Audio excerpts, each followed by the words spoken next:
Well, hello everyone, I hope you're doing well. In this work we're going to talk about the multi-class classification approach to label ranking, which is the task of ordering labels from the most likely to the least likely using classification data. This is joint work with my PhD advisor Stéphan and Clémençon. Let's get started. First, let's talk about the classification problem. The classification problem is the most famous problem in machine learning.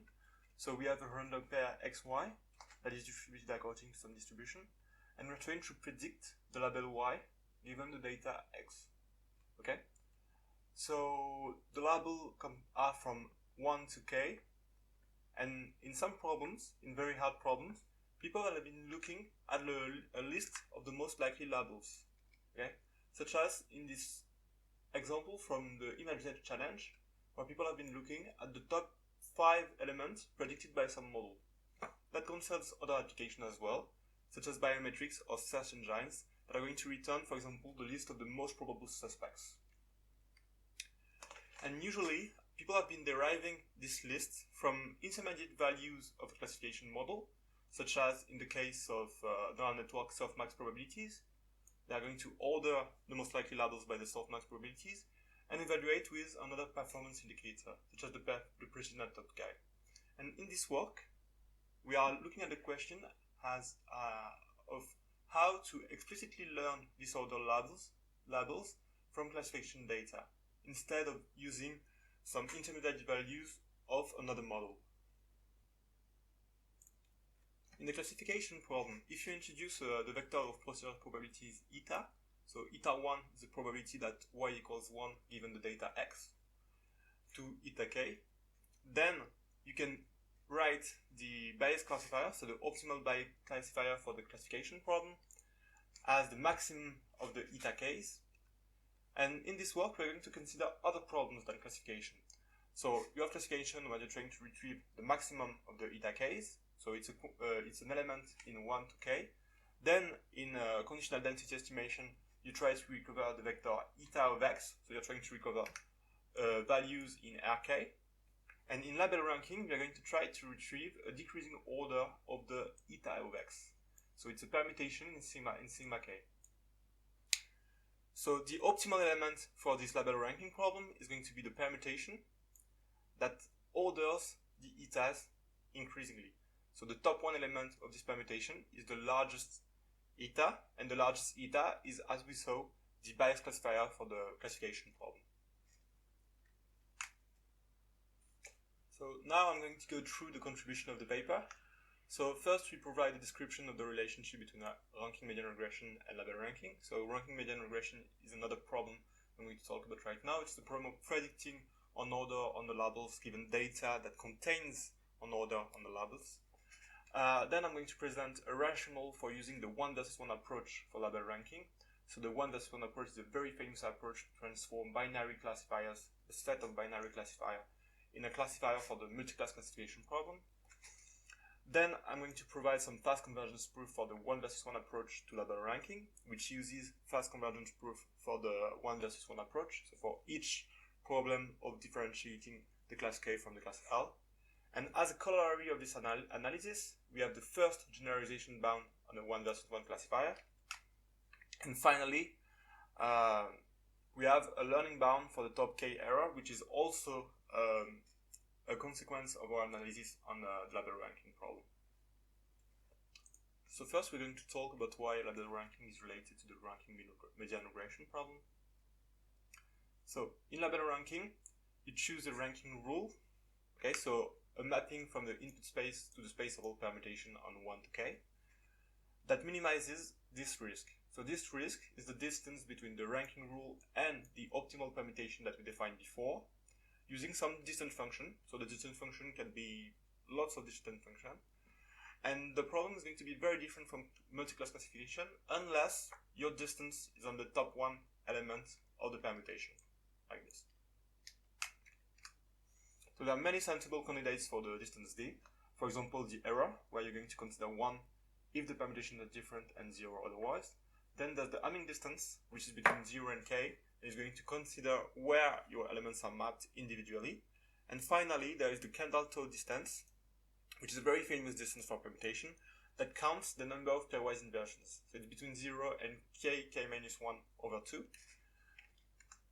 And the results that we're going to derive for the error, the first distance, can be generalized to other distance using this relationship, which upper bounds the distance between two permutations sigma and sigma prime by the maximum of the distance multiplied by the error, the difference, the fact that sigma and sigma prime are different. So now we're going to talk about the ranking median regression problem and why it relates to the label ranking problem. So now we're going to talk about the ranking median regression problem. So with a random pair x sigma, where sigma is a permutation this time, we try to come up with a ranking rule S selected in some proposal family that minimizes the risk R of S. So R of S is the expected distance between the ranking rule and the permutation sigma. And the difference with the label ranking setting that we saw before is that here the permutation sigma doesn't come from some other function eta. It's not the optimal ordering of the eta. It's a stochastic ordering that is parameterized by something else. So it's parameterized by this quantity here, Pij, and Pij is the conditional probability on x that I is above j in the permutation sigma. And using this parameterization, we can express the optimal solution for the risk here under an assumption. The assumption is the stochastic transitivity assumption, and we can write the optimal ranking rule in this way as a function of the Pij. And the stochastic transitivity is simply the transitivity for the relationship Pij is above 1/2. Okay. So beside deriving the optimal elements, some people have been proving bounds for this problem. Under a complexity assumption in the proposal family S, we can derive a bound in 1 over square root of n for the generalization error, as shown in this paper. And with additional noise assumption, we can derive bound in 1 over n, a noise assumption that resembles Massa's condition for classification, and that states that the probability that we saw, Pij, is always above or below 1/2 by a relatively important margin. And under this condition, guarantees on the risk, so guarantees on the generalization error of the risk, can be used to guarantee the probability of error for the empirical minimizer of the risk. Now we're going to go through the relationship between label ranking and ranking median regression. So in label ranking, you have a label y, and you're trying to predict an ordering sigma star of x. And in ranking median regression, you have an ordering sigma, and you're trying to predict an ordering sigma star of x. So the label and the ordering in label ranking and ranking median regression are both stochastic. And so to solve the label ranking problem, we need to model the relationship between y and sigma. Then we can see label ranking as a ranking median regression problem. So to model the relationship between y and sigma, we are going to use a model called the conditional Bradley-Tirelius-Plackett model. So it's a model to sample rankings over the labels, and it uses a preference vector w, so w of x is equal to w1 of x to wk of x, and then we sample each element. We sample first the top one element of the ranking, then we sample the top two elements, then the top three elements, using a multinomial distribution with the following parameters.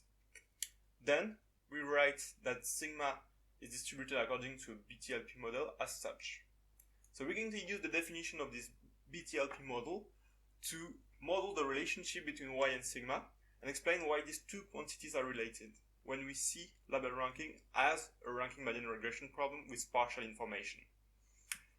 So this is explained here.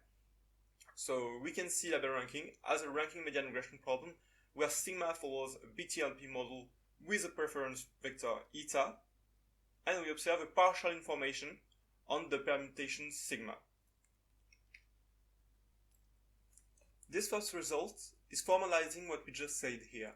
So if you introduce a random pair on the probability space that corresponds to the model of classification, because we have a label y here, we can build a permutation so that the permutation follows a BTLP model with preference vector eta, and the label is equal to the top one element of this ranking. So we can complete the random variable of the classification problem to give a permutation that corresponds to the label ranking expected permutation. So under this model, we have an expression for the Pij probabilities that are represented in ranking median regression that writes as the eta KL, so the probability that one element from the class K when you're considering the problem of K against L. This is going to play a role in the 1 versus 1 approach that we're going to present.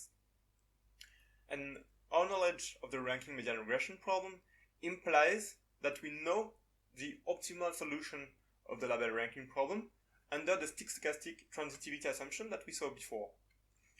So we can rewrite the optimal solution of the label ranking problem using bias classifiers. Bias classifier for the problem is distinguishing the element K from the class L. And this is going to give us a sensible approach to solving this label ranking problem. So label ranking can also be viewed as a ranking median regression with partial information, and some other approaches were derived in other papers, but they don't have the theoretical results that we have here. So now that we've seen why the 1 versus 1 approach relates to the label ranking problem, we're going to talk a bit about the 1 versus 1 approach, and then we're going to present some theoretical results for the 1 versus 1 approach to label ranking. So many algorithms are tiled for binary classification, and with the 1 versus 1 approach, we can use those binary classification algorithms to solve the multiclass classification problem. To do that, we run k factor k minus 1 over 2 instances of these algorithms to solve the problem of separating the class L from the class K, and we output the label that has won the most duels against other classes. So this is a well-studied approach.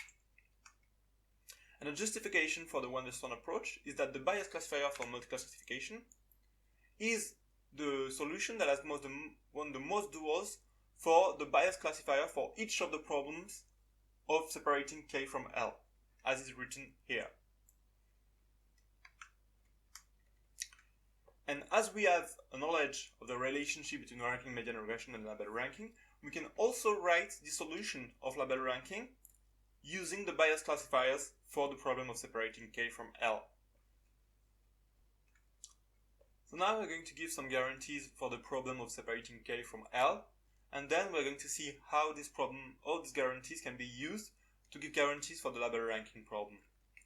So we introduce some data dn, and we introduce a random variable that is equal to +1 if the label is L and -1 if the label is K. With this random variable, we can write an empirical version of the risk of classifying K against L, where nk and nl is respectively the quantity of elements that have label K and label L, and it approximates the true risk of misranking elements from K and L, and we write the optimal solution as G star KL. So now the first result is on guarantees for this problem of distinguishing K from L. So under a complexity assumption on the proposal family of classifier J, and a noise assumption on the distribution of eta KL here, so it's very close to the assumption that we made before, but now it's probabilistic, so it's a bit less restrictive than the mass R condition. Then we have another assumption that states that the problem of distinguishing K from L can be done on any point of the input space. So you have enough points to say that locally here you can say that the class K or the class L is more likely. And finally, using those assumptions, we can prove that with high probability, the excess risk of the empirical risk minimizer is lower than 1 over n to the power -1 over 2 minus alpha. So this is a standard fast learning rate for classification, and if alpha is equal to 1, you have a very fast rate 1 over n, and if alpha is equal to 0, you have 1 over square root of n, which is the standard learning rate for classification, without a noise assumption. So now we're going to see how we can relate this result to the label ranking problem. Using the solutions of the problem of distinguishing K from L, we can derive a solution for label ranking, an empirical solution for label ranking.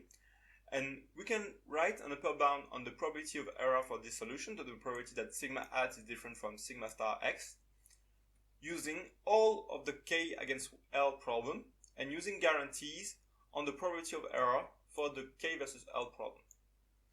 So this implies, equation 2 implies theorem 6, and what is noticeable about theorem 6 is that you have the power alpha here over the quantity Rn that you saw in the proposition before, and gives us a generalization bound in big O of n minus alpha over 2 minus alpha. What it means is that it's different from the big O of n to the power minus alpha over 2 minus alpha, and it means that when you have alpha equal to 1 over half, you have a speed of n to the power minus alpha over 3 versus a speed of n to the power minus 2 over 3. So you see that we have a generalization speed that is slower in n for this problem, because it's a problem that is harder than the classification problem. So we need more data to solve this problem because you recover an ordering instead of the standard label in classification. So now we're going to go through a small example on what we just said before. So we consider two distributions, a noisy distribution and a separated distribution. In the noisy distribution, what we see is very often the eta k are going to be equal, and so the eta k L is very close to 1/2, so the problem of distinguishing k from L is very hard to solve. On the other hand, for the separated setting, you have a problem where the eta k are very different, and so the problem of separating k from L is very easy to solve. In the noisy setting, you have a very slow convergence to the optimal element, so the expected distance between sigma hat of x and sigma star of x is very large for a very long time, for a very large number of instances n, whereas in the separated setting, you learn much faster a good solution to the label ranking problem. Now we're going to explain why the guarantees that we derive for the label ranking problem implies guarantees for the top k classification error and for the 1 versus 1 classifier. So we introduce the top k risk of the ranking rule as follows at wk here, and we introduce the optimal element for the top k ranking risk. And with these definitions, we can introduce the following results. On the excess risk of the minimizer of the label ranking problem, the empirical solution to the label ranking problem that we introduced before. And to prove this result, that is very similar to the theorem that we saw before, we use the following proposition. So this proposition upper bounds the SS risk for the top k classification error by an expected distance on the permutation sigma at x and sigma star x. So this is a quantity that we guaranteed before, and it implies when k is equal to 1, guarantees for the 1 versus 1 classifier, because the 1 versus 1 classifier is the label ranking solution is the top 1 element of the label ranking solution that we derived before. Let's conclude. So we have derived a theory for solving the label ranking problem with classification data using the 1 versus 1 approach. And incidentally, we have proven the first learning bounds for the 1 versus 1 classifier, as well as learning bounds for the top k classification error and for the label ranking problem that we've solved with 1 versus 1 approach. In the future, we could consider studying other accuracy measures, such as one that include confidence on the ordered labels. So a difference between the most important labels and other important labels with a confidence measure, such as a score function, which is something that is very important in biometrics. Thank you for your attention, and I'll leave you with the references.